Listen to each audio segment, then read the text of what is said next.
मेरा दिल तलब रहा है, मेरे जल रहे हैं सीना, ये दवा वहीं मिलेंगे, मुझे ले चलो मदीना। बलगल उला बि कमालिही, सबाई पढ़ें, बलगल उला बि कमालिही, कशफत दुजा बि जमालिही, हसनत जमीउ खिसालिही, सल्लू अलैहि व आलिही। सारी दुनिया तय किया में मिसले दो टका नहीं, तेरी मानिंद खूबसूरत चांद भी होता नहीं। बलगल उला बि कमालिही, कशफत दुजा बि जमालिही, हसनत जमीउ खिसालिही, सल्लू अलैहि व आलिही। मदीना मदीना मदीना मदीना,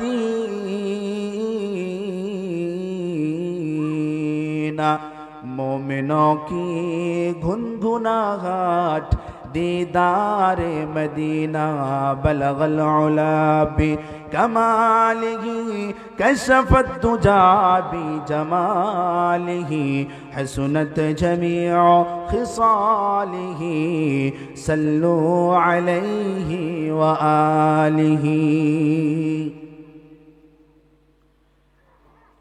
সম্মানিত হাজিরিন, আমি আপনাদের সম্মুখে কোরআনে কারীম থেকে একটি আয়াত তেলাওয়াত করেছি, একটি অংশ তেলাওয়াত করেছি। আর হাদিস, আল্লাহর রাসূল সাল্লাল্লাহু তাআলা আলাইহি ওয়াসাল্লামের অগণন হাদিসের মধ্যে থেকে একটা হাদিস আপনাদের সম্মুখে আমি পড়েছি। এর মধ্যে শুধু পর্দার হুকুম আল্লাহ তাআলা করেছেন। নবীজি সাল্লাল্লাহু তাআলা আলাইহি ওয়াসাল্লাম মেয়েদের বিষয় এই হাদিসের মধ্যে বলেছেন।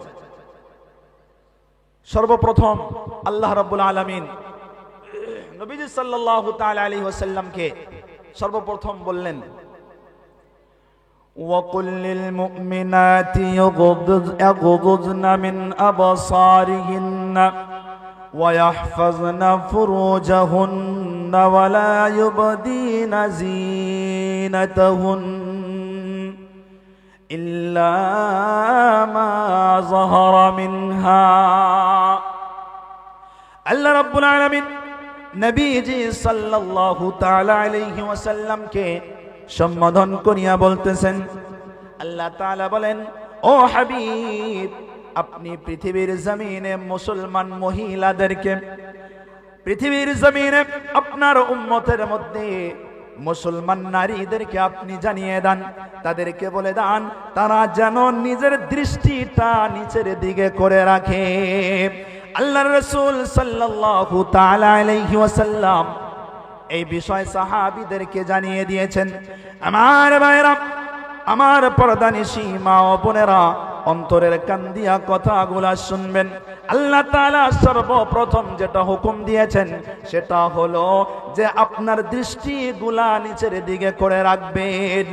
আজকে যখন আপনি বাড়ি থেকে বাইরে বের হবেন, আপনি যখন রাস্তায় বের হবেন, আপনি যখন কোনো জায়গায় আপনি মেহমান বাড়ি চলে যাবেন, রাস্তার যাওয়ার সময় আপনার এদিকে ওদিকে তাকানোর দরকার নাই, আপনি নিচের দিকে নজরটা করতে করতে যাবেন। কারণ এই যে আপনার দৃষ্টি যখন আপনি এদিকে ওদিকে করবেন, আপনার দৃষ্টি একটা ভিন পুরুষের উপরে পড়ে যাবে। আপনার দৃষ্টি যদি একটা ভিন পুরুষের উপরে পড়ে যায়, ওগো আম্মা জান, আপনাদেরকে আমি বলতে চাই, আপনার দৃষ্টি যদি একটা ভিন পুরুষের উপরে পড়ে যায়, সঙ্গে সঙ্গে আপনার দৃষ্টিটা আপনি ঘুরাইয়া নেবেন। যদি আপনার দৃষ্টি আপনি সেই ভিন পুরুষের উপর থেকে ঘুরিয়ে আনতে পারেন, তাহলে আপনি যত ইবাদত করবেন, আল্লাহ রাব্বুল আলামিনের যত ইবাদত আপনি করবেন, আল্লাহ তাআলা সমস্ত ইবাদতের মধ্যে আপনাকে মজা দান করে দেবেন। জোরে জোরে বলুন না সুবহানাল্লাহ। আমার ভাইরা, আমার মুরব্বী বাবাজিরা, পর্দার আড়ালে থাকা আমার মা ও বোনেরা, আপনাদেরকে আমি একটু বলতে চাই, এই যে আল্লাহ তাআলা 1 নম্বর হুকুম দিয়েছেন যে নিজের দৃষ্টিটা নিচের দিকে করে রাখতে বলেছেন, কিন্তু আফসোস হয় আজকে যখন দেখবেন মহিলারা যখন রাস্তা দিয়ে বের হয়, শুধু রাস্তা দিয়ে নয়, রাস্তার কিনারায়, রাস্তার মাঝে বসে বসে ভিন পুরুষের সাথে 1 ঘন্টা 2 ঘন্টা, এমনকি ঘন্টার পর ঘন্টা চলে যায়, তার সাথে হেসে হেসে আলোচনা করে। কথা বলেন ঠিক কি না? অনেক মহিলা এমন পাওয়া যায়, রাস্তা দিয়ে যাবার সময় দেখা যায় একজন ভিন পুরুষের সাথে একজন মহিলা আলোচনা করতেছেন, তার সাথে গল্প গুজর করতেছে, কিন্তু আল্লাহ তাআলা বলেছেন, ও আমার বান্দিরা রে, তোমরা তোমার নিজের দৃষ্টিটা নিচের দিকে করে রাখবে। আপনাদেরকে আমি রাসূলের একটা বাণী শোনাইতে চাই। নবীজি সাল্লাল্লাহু তাআলা আলাইহি ওয়াসাল্লাম এক সময় খায়মার মধ্যে বসে আছেন, ঘরের মধ্যে বসে আছেন। তাফসীরে গুলদস্তার মধ্যে এই হাদিসটা বর্ণনা করা হয়েছে। আল্লাহর নবী সাল্লাল্লাহু তাআলা আলাইহি ওয়াসাল্লাম ঘরের মধ্যে বসে আছেন, একদিকে হযরতে উম্মে সালামা আর একদিকে হযরতে মাইমুনা রাদিয়াল্লাহু তাআলা আনহুমা, দুজনাই বসে আছেন। এই সময়ের মধ্যে একজন অন্ধ সাহাবী হযরতে ইবনে উম্মে মাকতুম রাদিয়াল্লাহু তাআলা আনহু, হযরতে ইবনে উম্মে মাকতুম রাদিয়াল্লাহু তাআলা আনহু নবীজিকে সালাম করতেছেন, আসসালামু আলাইকা ইয়া রাসূলুল্লাহ, আসসালামু আলাইকা ইয়া হাবিবাল্লাহ। ওগো আল্লাহর নবী, ওগো আল্লাহর পয়গম্বর, আমি কি ঘরে আসতে পারি? আল্লাহর নবী সাল্লাল্লাহু তাআলা আলাইহি ওয়াসাল্লাম বলতেছেন, ও উম্মে সালামা, ও মাইমুনা, তোমরা পর্দায় চলে যাও, তোমরা পর্দায় চলে যাও। হযরতে মাইমুনা রাদিয়াল্লাহু তাআলা আনহা বলতেছেন, ইয়া রাসূলুল্লাহ, ইয়া হাবিবাল্লাহ, ও আল্লাহর নবী, আমাদের সম্মুখে যে সাহাবী চলে আসছেন, তিনি তো কিছু দেখতে পারেন না, তিনি তো অন্ধ সাহাবী, তিনি তো আমাদেরকে দেখতে পারেন না, তার সম্মুখেও কি আমাদেরকে পর্দা করতে হবে?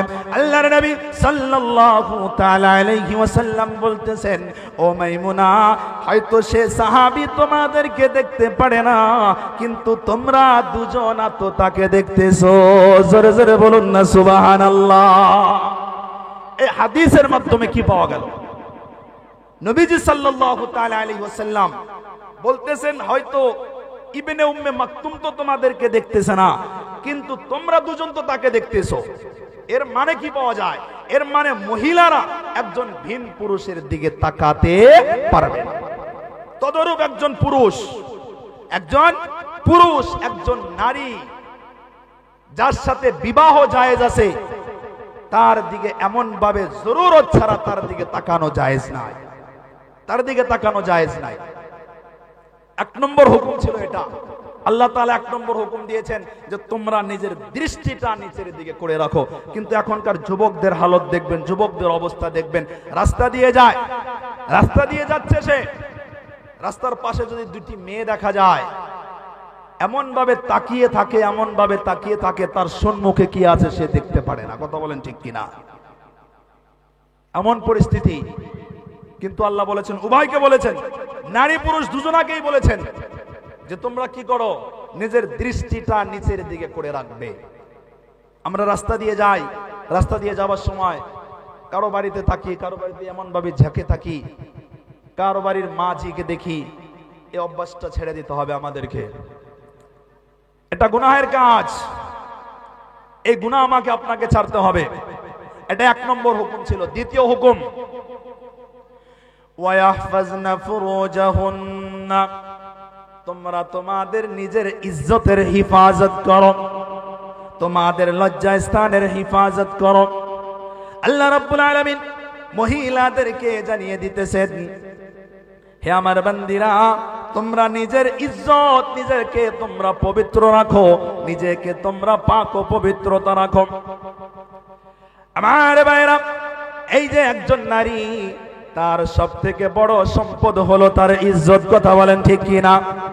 সবথেকে বড় ইজ্জত, সবথেকে বড় সম্পদ হলো একজন নারীর তার ইজ্জত, তার মান সম্মান, তার চরিত্র। আল্লাহ বলতেছেন, ও আমার বান্দিরা রে, তোমরা তোমার নিজের ইজ্জতের হিফাজত করো। তারপর আল্লাহ তাআলা বলেন, ওয়ালা ইউবদিনা যিনাতাহুন্না, তোমরা তোমাদের সৌন্দর্যকে বিন পুরুষের সম্মুখে প্রকাশ করো না। আমার মা ও বোনেরা, আপনাদেরকে আমি বলতে চাই, আল্লাহ তাআলা আপনাদেরকে সুন্দর করে বানিয়েছেন। আল্লাহ রাব্বুল আলামিন আপনাকে সৌন্দর্য দিয়েছেন, আপনার চেহারা সুন্দর, আপনাকে আল্লাহ সুন্দর করে বানিয়েছেন। ও আমার মা, আপনি এই সৌন্দর্যটা বিন পুরুষের সম্মুখে প্রকাশ করবেন না। কিন্তু আফসোস, দেখবেন এই মহিলারা যখন কোনো মেহমান বাড়ি যায়, যখন কোনো শপিং করতে যায়, যখন কোনো কাজে কোনো বাজার ঘাটে চলে যায়, দেখবেন তাদের বাড়ি থেকে বের হতে, তাদের সাজতে পুজতে দেখবেন 1 থেকে 2 ঘন্টা সময় লেগে যায়। কথা বলেন ঠিক কি না? কথা ঠিক না গো? তাহলে যে আপনারা একটা আওয়াজ দেন না, আওয়াজ দিবেন না? মনে মনে নিয়ত করেছেন নাকি যে না হুজুর যাই বলুক আওয়াজ দেব না, এমনটা নিয়ত করেছেন? হ্যাঁ, না এমনটা না। যা কিছু আমি বলি সেগুলো একটু বলবেন, যেহেতু কোরআন ও হাদিসের বাইরে তো আলোচনা হবে না, কোরআন ও হাদিসের মধ্যে আলোচনা হবে। একবার সুবহানাল্লাহ বলবেন, আল্লাহ পাকের পাকি বয়ান করলেন। একবার আলহামদুলিল্লাহ বললেন, আল্লাহ শুকরিয়া বয়ান করলেন, শুকরিয়া আদায় করে নিলেন। এগুলোর মধ্যেও সওয়াব আছে, এগুলোর মধ্যেও সওয়াব আছে। তো যাই হোক, আমি বলতেছিলাম যে দেখবেন আল্লাহ কি বলেছেন, আল্লাহ বলেছেন যে তোমাদের সৌন্দর্য তোমরা মানুষের সম্মুখে প্রকাশ করো না। কিন্তু দেখবেন যখন শপিং করতে যায়, যখন স্ত্রী বাড়ি চলে যায়, বাড়ি থেকে বের হতে হতে হতে কতগুলা গাড়ি ফেল করে ফেলে সে মহিলাই জানে না, সে মহিলাই জানে না। তাকে মেকআপ করতে হয়, লিপস্টিক লাগাতে হয়। আমি ওই সকল মা বোনেদেরকে বলতে চাই, আপনি এগুলা যে করতেছেন কার জন্য করতেছেন? এই নিজেকে সুন্দর বানাতেছেন, সুন্দর করে সাজকুচ করে আপনি সুন্দর হয়ে রাস্তায় বের হইতেছেন, কার জন্য করতেছেন? আপনার তো রাস্তায় তো আপনার স্বামী আপনার দিকে তাকিয়ে থাকবে না।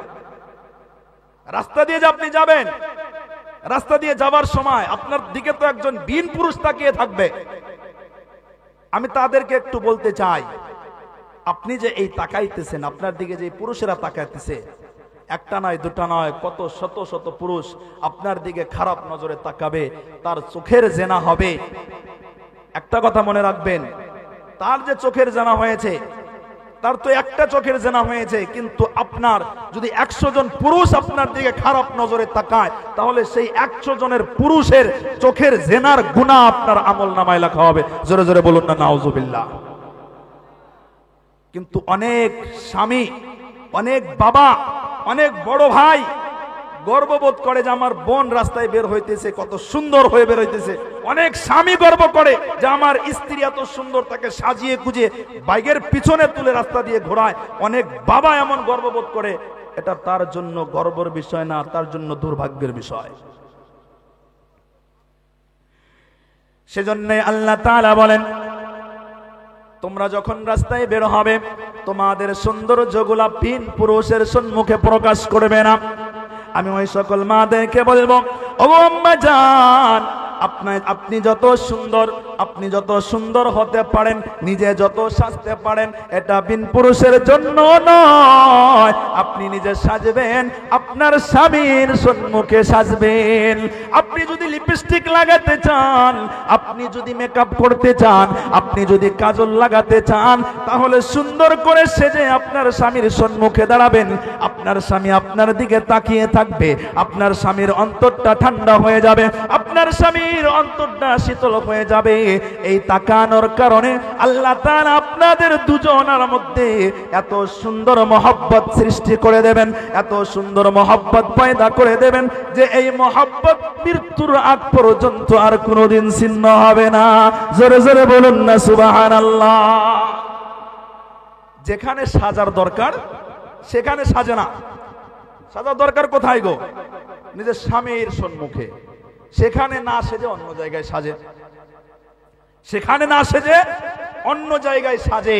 কিন্তু সাজার তো দরকার ছিল তার স্বামীর সম্মুখে। তা স্বামীর সম্মুখে সাজার দরকার ছিল। লিপস্টিক লাগাবে স্বামীর সম্মুখে লাগাবে। স্বামী যদি পছন্দ করে লিপস্টিক লাগানো, তাহলে সে লিপস্টিক লাগাবে সে মহিলা, স্বামীর জন্য শুধু। আপনারা আবার প্যাচ লাগাবেন না, এটা স্বামীর জন্য শুধু। আবার কালকে বলবেন যে হুজুর তো লিপস্টিক লাগানো জায়েজ করে দিয়ে গেছে। না না, অন্য পুরুষের জন্য নয়, নিজের স্বামীর জন্য মেকআপ লাগানো জায়েজ, কাজল লাগানো জায়েজ, লিপস্টিক লাগানো জায়েজ, এমনকি শর্ট কাপড় পরাও জায়েজ নিজের স্বামীর সম্মুখে, নিজের স্বামীর সম্মুখে, অন্য কারোর সম্মুখে নয়। কিন্তু করে কোথায়? একটু আওয়াজ দিয়ে বলুন, করে কোথায়? বাইরে করে, বাজারে করে। দেখবেন অনেক এমন দাদি নানিদেরকে পাওয়া যায়। কাদেরকে? দাদি নানি। এজন্যই বলতেছি, একজন দাদি কোন জায়গায় মেহমান বাড়ি যাইতেছে, সে সুন্দর করে বোরকা পরেছে, হাতের মধ্যে মোজা লাগিয়েছে, পায়ের মধ্যে মোজা লাগিয়েছে, চেহারাটা সুন্দর করে রেখেছে। সেই দাদি, সেই নানি যার দিকে পুরুষে তাকায় না, ভালো করে চলতে পারে না, সেই নারী এত সুন্দর পর্দা করেছেন। কিন্তু সেই দাদির সাথে, সেই নানির সাথে একজন তার যুবতী নাতনি আছে, তার সাথে একজন যুবতী নাতনি আছে। সেই যুবতী নাতনির দিকে এমন ভাবে যুবকেরা তাকাইতেছে, কারণ তার পোশাকটা হলো এমন যে তার পোশাকটা এটা পরা হয় নাই, এই পোশাকটাতে তাকে বোঝানো হয়েছে অর্ধ উলঙ্গ। অনেক দেখবেন দাদি নানিকে এমন পাওয়া যায় যে রাস্তা দিয়ে নিজের নাতনিকে নিয়ে ইষ্টি বাড়ি যায়, কিন্তু সেই নাতনির অবস্থা এমন, দাদি তো সুন্দর পর্দা করেছে, বোরকা পড়েছে, চেহারা ঢেকে আছে, না পর্দা করতে হবে। দাদি কি বলবে? পর্দা করতে হবে, পর্দা ছাড়া কিছু উপায় নেই, পর্দা করতে হবে। সে তো পর্দা করেছে, তার সাথে যে তার নাতনি যাইতেছে, তার পোশাক এই পর্যন্ত কাটা, এই পর্যন্ত কাটা। এদিকে যদি পোশাক পড়েছে তো জাল, কি পড়েছে? জাল। পায়জামা পড়েছে তো এমন পায়জামা তার শরীরের অঙ্গগুলা প্রকাশ্যে বোঝা যাচ্ছে। এগুলা পোশাক পরা মহিলাদের জন্য জায়েজ নাই, মহিলাদের জন্য এগুলো পোশাক হারাম। মহিলাদের জন্য পোশাক হলো ঢিলা ঢালা পোশাক, ঢিলা ঢালা পোশাক। কিন্তু আফসোস, আজকের জামানায় দেখবেন একটা ফ্যাশন বের হয়েছে, বোরকা নামের ফ্যাশন, বোরকা নামের ফ্যাশন। এমন বোরকা আজকাল মহিলারা পেন্দে, এমন বোরকা পরে যে বোরকা পরার পরও তার শরীরে সবকিছু স্পষ্ট বোঝা যায়। কথা বলেন ঠিক কি না? অনেক বোঝা যায়। কিন্তু আফসোস, দোকান থেকে ঢিলা ঢালা বোরকা কিনে নিয়ে আসে, দর্জির কাছে দিয়ে সেটা টাইট করে নেয়। সেটা কি করে? টাইট করে নেয়। আল্লাহর রাসূল কি বলেছেন? আল্লাহর রাসূল সাল্লাল্লাহু তাআলা আলাইহি ওয়াসাল্লাম বলেছেন, একজন মহিলা, একজন নারীর জন্য ঢিলা ঢালা পোশাক, তার জন্য টাইট পোশাক জায়েজ নাই। আল্লাহর রাসূল সাল্লাল্লাহু তাআলা আলাইহি ওয়াসাল্লাম বলেন, আল মারআতু ইযা সাল্লাত খামসাহা ওয়া সামাত শাহরাহা ওয়া হাসানাত ফারজাহা ওয়া আতাআত বা'লাহা ফালতাদখুল ফি আইয়ি আবওয়াবিল জান্নাহ। নবীজি সাল্লাল্লাহু তাআলা আলাইহি ওয়াসাল্লাম বলেন, যদি কোনো মহিলা চারটি গুণে গুণান্বিত হতে পারে, যদি কোনো মহিলা নিজের মধ্যে চারটি গুণ নিয়ে আসতে পারে, যদি কোনো মহিলা চারটি কাজ করতে পারে, তাহলে সেই মহিলা আল্লাহ রাব্বুল আলামিনের তৈরি সমস্ত জান্নাত, সেই জান্নাতের মধ্যে আল্লাহ তাআলা তার জন্য পারমিশন দিয়ে দেবেন। আল্লাহ তাআলা সেই বান্দিকে বলবে, ও আমার বান্দি, তোমার জন্য ফুল পারমিশন, তোমার মন চাই যেই জান্নাতে তুমি প্রবেশ করো। জোরে জোরে বলুন না সুবহানাল্লাহ। অর্থাৎ আল্লাহ তাআলা সেই বান্দির জন্য বিনা হিসাবে জান্নাতের দরজা খুলে দেবেন। চারটি কাজ, সেই চারটি কাজ আপনারা শোনার জন্য রাজি আছেন? কে কে শোনার জন্য রাজি আছেন? একটু হাতটা তুলুন। চারটি কাজ, সেই চারটি গুণ কে কে শোনার জন্য রাজি আছেন? আল্লাহ তুমি সবার হাতকে কবুল করে নাও। সবাই হাতটা নামান। আমার ভাইরা, এই চারটি গুণের মধ্যে সর্বপ্রথম গুণ হলো আল মারআতু ইযা সাল্লাত খামসাহা। এক নম্বর গুণ হলো, একজন মহিলা যখন 5 ওয়াক্ত নামাজ সময় মতো আদায় করবে। আমার মা বোনেরা, আপনাদেরকে আমি বলতে চাই, এই নামাজ কিন্তু আপনারা অনেক অবহেলা করে কাটিয়ে দেন। রান্না বান্নার ব্যস্ততায় আপনারা নামাজ ছেড়ে দেন, সংসারের ঝামেলায় আপনারা নামাজ ছেড়ে দেন। শুধু সংসারের ঝামেলায় নয়, বাচ্চা কাচ্চার ঝামেলায় আপনারা নিজের নামাজটাকে ছেড়ে দেন। আল্লাহর রাসূল বলেছেন, যদি কোনো মহিলা এই 5 ওয়াক্ত নামাজকে সময় মতো আদায় করতে পারে, আল্লাহ তাআলা তার জন্য বিনা হিসাবে জান্নাতে রেখেছেন। জোরে জোরে বলুন না সুবহানাল্লাহ। 1 নম্বর গুণ তাহলে কি?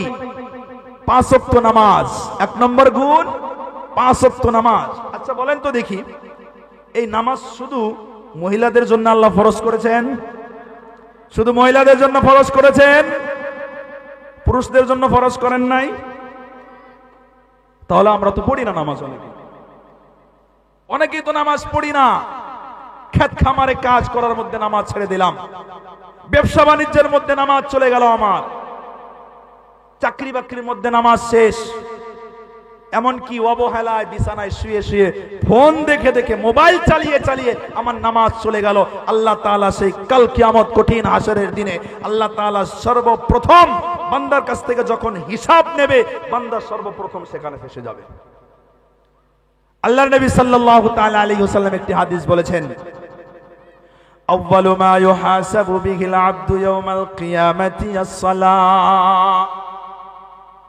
বান্দার কাছ থেকে সর্বপ্রথম যে হিসাবটা নেওয়া হবে, বান্দার কাছ থেকে সর্বপ্রথম যে হিসাবটা নেওয়া হবে, সেটা হবে বান্দার কাছ থেকে তার নামাজের হিসাব। আমরা একটু চিন্তা করে দেখি, আমার জীবনে কত নামাজ চলে গেল, অবহেলায় কত নামাজ ছেড়ে দিলাম। আমি কি হিসাব করেছি আমার জীবনে কত নামাজ চলে গিয়েছে?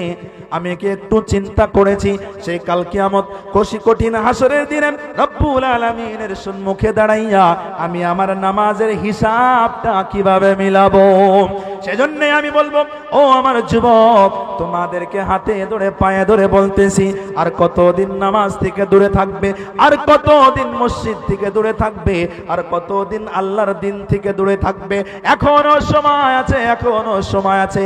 আল্লাহর দিনের দিকে চলে আসো, নামাজের প্রতি মহব্বত নিয়ে আসো, আল্লাহর ঘরের প্রতি মহব্বত নিয়ে আসো। যদি একবার তওবা করতে পারো রে বান্দা, আল্লাহ তাআলা জীবনের সমস্ত গুনাহ খাতাগুলো মাফ করে দেবেন। জোরে জোরে বলুন না সুবহানাল্লাহ। আমি বলতেছিলাম 1 নম্বর গুণ হলো মহিলাদের জন্য, 1 নম্বর গুণ হলো নামাজ পড়া।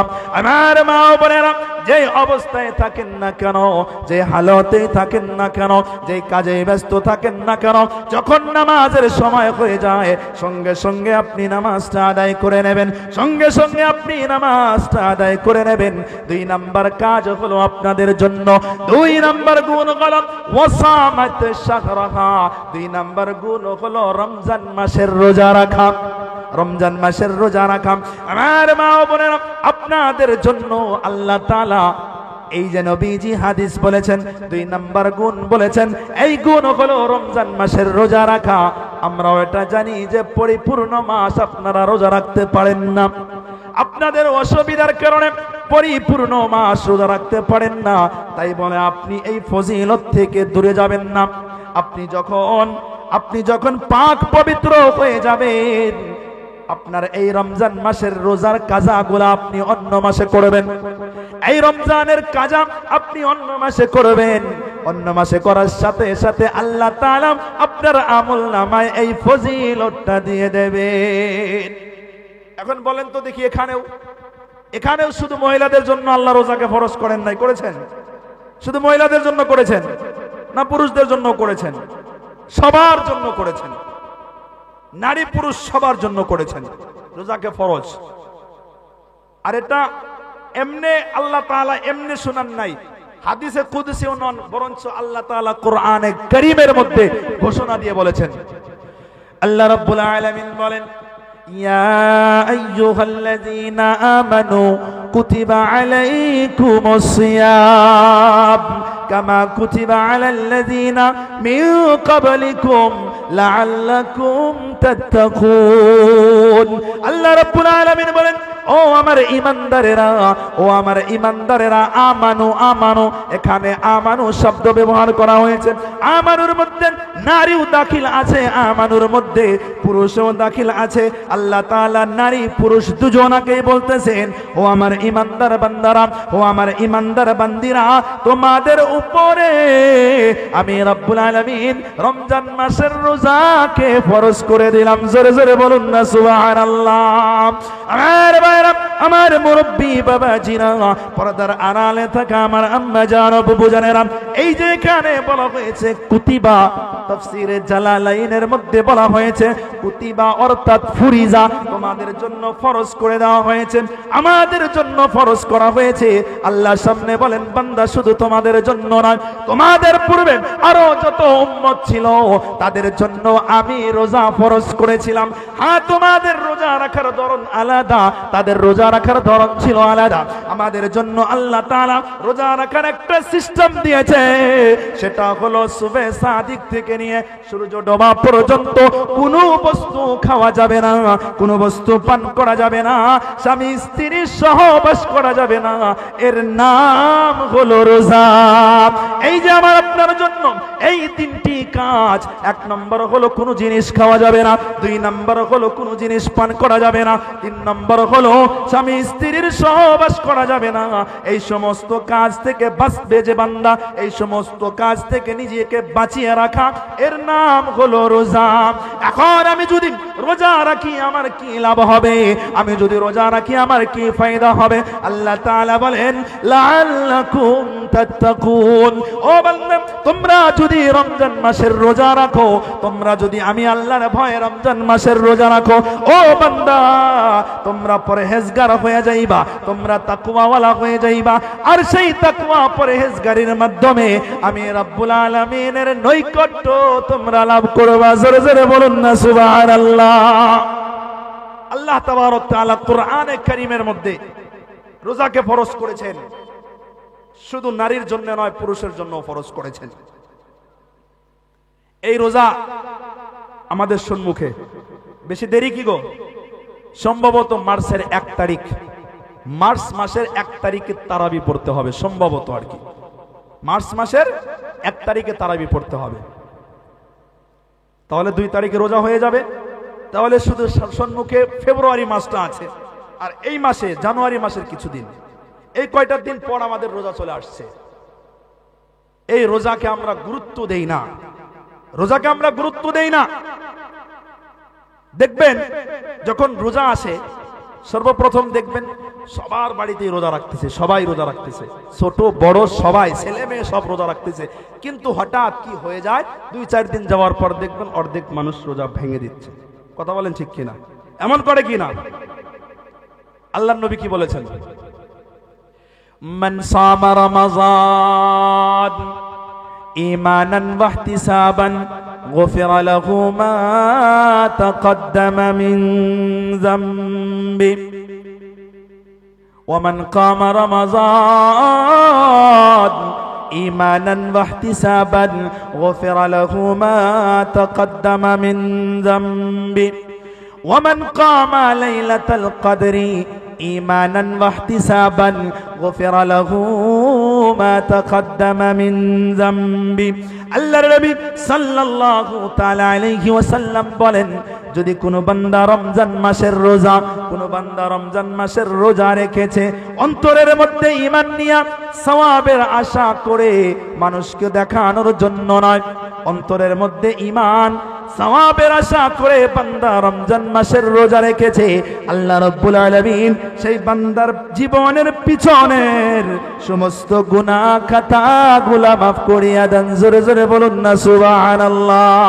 আমার ভাইরা, আল্লাহর নবী সাল্লাল্লাহু তাআলা আলাইহি ওয়াসাল্লাম এই যেখানে বলেছেন রমজান মাসের রোজা রাখা, এটা একদিন দুদিন নয়, এক সপ্তাহ নয়, 10 দিন নয়, 15 দিন নয়, বরঞ্চ আজ থেকে নিয়ে সেই ঈদের আগের দিন পর্যন্ত পুরো একটি মাস যে বান্দা রোজা রাখবে, আল্লাহ তাআলা তার জীবনের পিছনের সমস্ত গুনাহ খাতাগুলো মাফ করিয়া দেবে। 2 নম্বর কাজ হলো ওয়ামান কামা রমাযান, রমজান মাসের মধ্যে তারাবি পড়া, রমজান মাসের মধ্যে তারাবি পড়া 1 সপ্তাহ নাকি? বলেন 1 সপ্তাহ নাকি? 1 সপ্তাহ, 1 মাস সবাই পড়েন? 1 মাস সবাই পড়েন কি তারাবি? যাক আলহামদুলিল্লাহ, 1 মাস। তারাবি কতদিন? কিন্তু সিস্টেম তো, দুনিয়ার সিস্টেম তো উল্টা। দেখবেন যেদিন প্রথম তারাবি হবে, দ্বিতীয়, তৃতীয় 3 দিন মসজিদে জায়গা হবে না। ঠিক তো? মসজিদে জায়গা হবে না। তারপর 4 দিন 5 নম্বর 6 নম্বর থেকে দেখবেন আস্তে আস্তে খালি, 1 কাতার গিয়েছে, তারপরের দিন আর 1 কাতার গিয়েছে, এমনকি শেষে যখন 19-20 এমন হয়ে যায় তখন দেখবেন যে শুধু মুরব্বি ছাড়া, যাদের এখন হয়তো চলে যাওয়ার সময় হয়ে গিয়েছে, তাদের ছাড়া দেখবেন আর কেউ নেই মসজিদে। আর শুধু ইমাম সাহেব আছে, আর শুধু ইমাম সাহেব আছে, এছাড়া বাকি মানুষ নাই। তাহলে দুনিয়ার সিস্টেম তো উল্টা। আমরা তো মনে করি 1 সপ্তাহ পড়লেই হয়ে যাবে, 1 সপ্তাহ পড়লেই হয়ে যাবে। না ভাই না, এটা ভুল ধারণা। এই রমজান মাসে তারাবি পড়া অনেক ফায়দা। আমরা মনে করি হুজুর আপনি বলতেছেন যে সারাটি মাস তারাবি পড়তে, সারাটি দিন রোজা রেখে তো শরীরে কন্ট্রোল নেয় না, শরীরে কষ্ট হয়, নিঃশ্বাস নিতে কষ্ট হয়, শরীর চলে না, কোমরে ব্যথা হয়ে যায়, পা ব্যথা হয়ে যায়, কিভাবে করব? এত কষ্টের জন্যই তো আল্লাহর রাসূল সাল্লাল্লাহু তাআলা আলাইহি ওয়াসাল্লাম বলেছেন যে এই কষ্ট যদি কেউ স্বীকার করতে পারে, এই কষ্ট যদি কেউ মেনে নিতে পারে, সেই বান্দার জীবনের পিছনের সমস্ত গুনাহ খাতা আল্লাহ তাআলা মাফ করে দেবেন। জোরে জোরে বলুন না সুবহানাল্লাহ। সেজন্যই তো আরামের বিছানায় কি শুয়ে শুয়ে নিজের জীবনের গুনাহ খাতা মাফ করা যাবে? বলেন, গুনাহ খাতা মাফ করা যাবে? কষ্ট করতে হবে, তবেই তো গুনাহ মাফ হবে। আল্লাহর নবী সাল্লাল্লাহু তাআলা আলাইহি ওয়াসাল্লাম বলেন, ওয়ামান কামা রমাযান, যেই বান্দা 30টি দিন তারাবি পড়বে, 1 দিন নয়, 2 দিন নয়, 1 সপ্তাহ নয়, আর এই 30 দিনের মধ্যে এই তারাবি 12 রাকাত নয়, 8 রাকাত নয়, 10 রাকাত নয়, 16 রাকাত নয়, বরঞ্চ 1 থেকে নিয়ে 20 রাকাত, 1 থেকে নিয়ে 30 দিন যেই বান্দা এই আমলটা করবে, আল্লাহ তাআলা সেই বান্দার জীবনের পিছনের সমস্ত গুনাহ খাতাগুলো মাফ করিয়ে দিবেন। জোরে জোরে বলুন না সুবহানাল্লাহ। আমার ভাইরা, এই যে তারাবি, এই তারাবি আমাকে আপনাকে গুরুত্ব দিতে হবে। আজ থেকে ওয়াদা করে গেলাম, আমাদের সম্মুখে যে রমজান মাস রয়েছে, এই রমজান মাসের 30টি তারাবি যদি আল্লাহ বাঁচিয়ে রাখেন, তাহলে 30টি তারাবি আমি আদায় করব। কে কে আদায় করবেন দেখি একটু হাতটা তোলেন। কে কে আদায় করবেন? আল্লাহ তুমি সবার হাতকে কবুল করে নাও। সবাই বলুন আল্লাহুম্মা আমিন। তারাবি কিন্তু কষ্ট নয়, তারাবি কষ্ট নয়। আপনি যদি কষ্ট মনে করেন তবে কষ্ট, কষ্ট মনে না করলে কষ্ট নয়।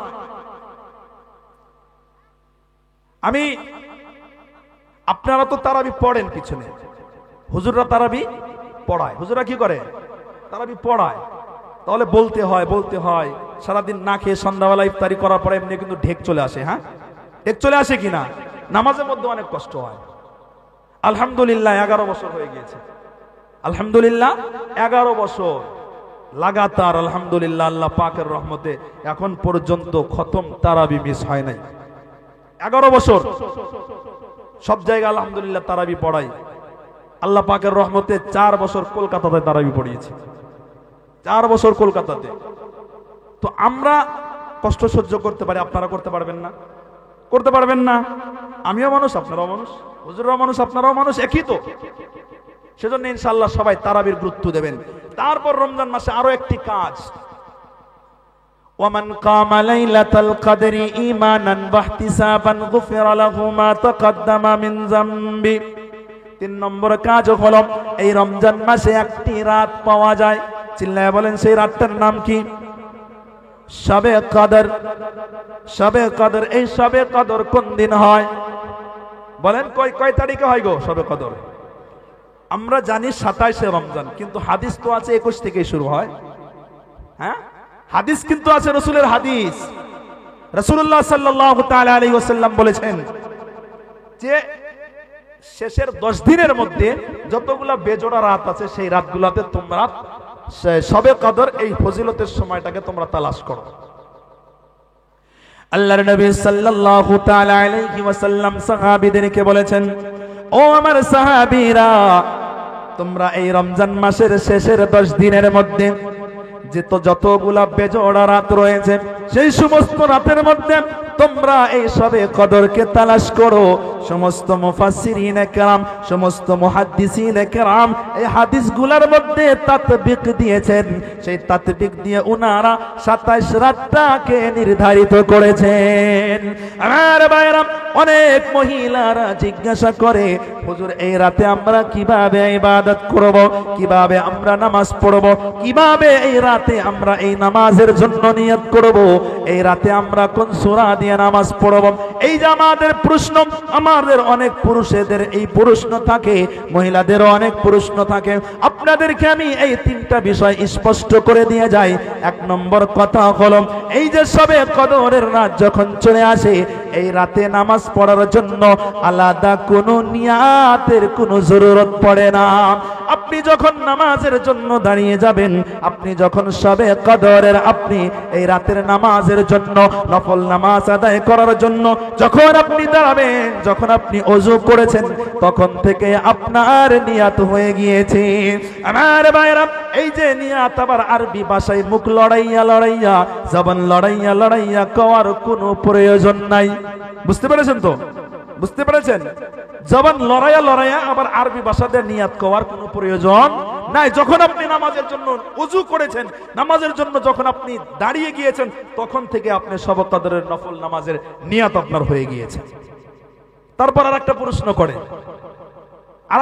করে, যে হুজুর এই রাতে কত রাকাত নামাজ পড়ব? বলে কিনা এমন, কয় রাকাত নামাজ পড়বো? অনেকেই জিজ্ঞাসা করে। রমজান মাস এই 27 তারিখে ফোন মানে রিসিভ করা যায় না, এত ফোন চলে আসে। মাগরিব থেকে নিয়ে আসা পর্যন্ত এত ফোন আসে, ফোনের পর ফোন। এই শুধু এই বিষয়টাই। তো এই যে কত রাকাত নামাজ পড়বো, এটাও তো আমাদের স্পষ্ট জানার দরকার আছে কিনা বলেন? দরকার আছে তো?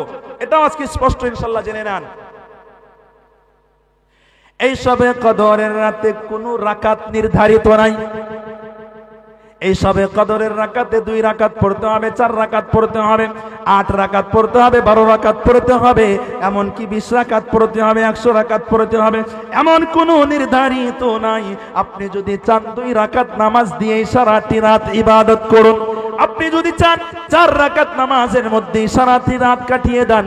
আপনি যদি চান 100 রাকাত পড়েন, আপনি যদি চান 50 রাকাত নামাজ পড়েন, তবু আপনার আদায় হয়ে যাবে, কোনো অসুবিধা নাই। আপনি যদি চান যে কখনো কোরআনে কারীমের তেলাওয়াত করবেন, আবার কখনো তাসবিহ তাহলিল করবেন, আবার কখনো আল্লাহ আল্লাহ জিকির করবেন, আবার কখনো রব্বুল আলামিনের দরবারে 2টি হাত তুলে, মাওলার দরবারে 2টি হাত তুলে নিজের গুনাহ খাতা মাফ করার জন্য চোখ থেকে পানি ঝরাবেন। এই যে আমলগুলা করবেন, এটাই হলো সবথেকে উত্তম আমল। কোনো নির্ধারিত রাকাত, কোন রাকাতের সংখ্যাকে নির্ধারিত করা হয় নাই। তাহলে কি জানলাম? যে কোনো সংখ্যা নাই, যে এত রাকাতই পড়তে হবে। অনেকে জিজ্ঞাসা করে, হুজুর 12 রাকাত পড়তে হয়, এই কথাটা বলে কি না বলেন? অনেকে কিন্তু বলে যে 12 রাকাত পড়তে হবে। না, এটা কোনো যে পড়তেই হবে আপনার জন্য জরুরি, এটা কোনো না, এটা কোনো জরুরি না আপনার জন্য। তারপর আরেকটা বিষয়, সেটা হলো কোন সূরা দিয়ে পড়ব। এটাও জিজ্ঞাসা করে, কোন সূরা দিয়ে পড়ব? এই বিষয়টা স্পষ্ট ক্লিয়ার করে দিতে চাই। এই শবে কদরের রাতে নামাজ পড়ার জন্য নির্ধারিত কোনো সূরা নাই। যেমনটা আমি বাকি দিন যেভাবে নামাজ পড়ি, অন্য দিন যেভাবে নামাজ আদায় করি, নফল সুন্নত ফরজ যেভাবে আদায় করি, ঠিক সেভাবেই আমি সেই শবে কদরের রাতেও আমি নামাজ আদায় করব। নামাজ হয়ে যাবে, এমনকি এর মধ্যেই সওয়াব বেশি হবে। সেজন্য আমি বললাম 3টা বিষয় স্পষ্ট। তাহলে 1 নম্বর কাজ রমজানের রোজা রাখা, 2 নম্বর কাজ তারাবি পড়া, 3 নম্বর শবে কদরে ইবাদত করা। এখন চলে যাই।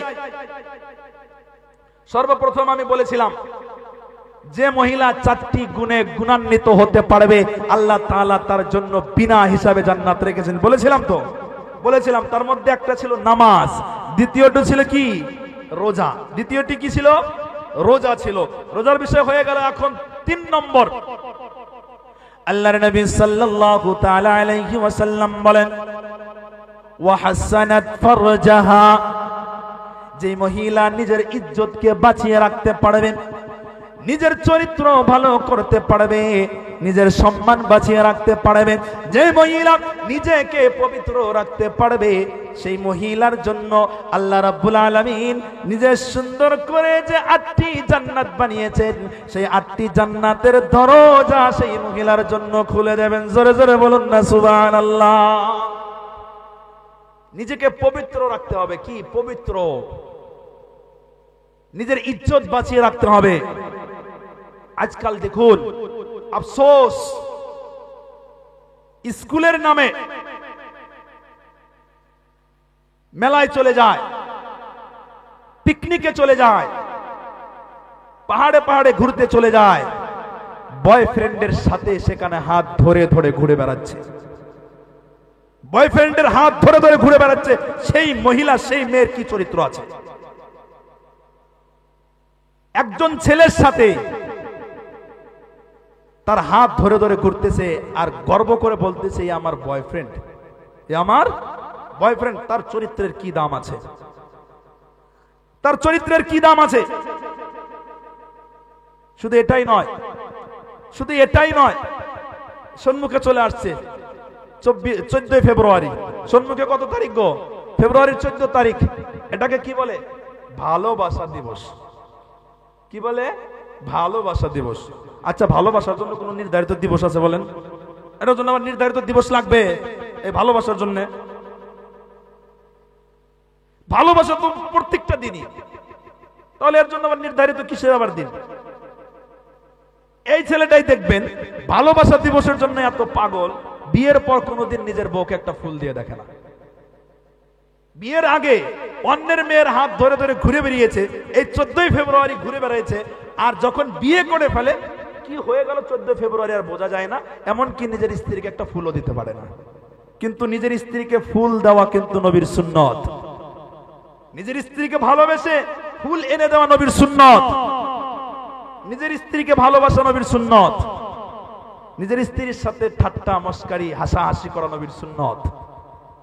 কিন্তু এগুলা আজকে আমাদের যুবকদের, আমাদের যুবতীদের পরিস্থিতি, হালত। সেজন্য আমাদেরকে চিন্তা করতে হবে, গার্জিয়ানদেরকে চিন্তা করতে হবে এই বিষয়টা। এই বিষয়টা গার্জিয়ানদেরকে চিন্তা করতে হবে। যাই হোক, 3 নম্বর ছিল যে ওয়া হাসানাত ফারজাহা, নিজের ইজ্জতের হিফাজত করা। 4 নম্বর এই বিষয়টাই বলে আমি আমার বক্তব্য সমাপ্ত করব। এই বিষয় হলো আল্লাহর রাসূল সাল্লাল্লাহু তাআলা আলাইহি ওয়াসাল্লাম বলেন, ওয়া আতাআত বালাহা।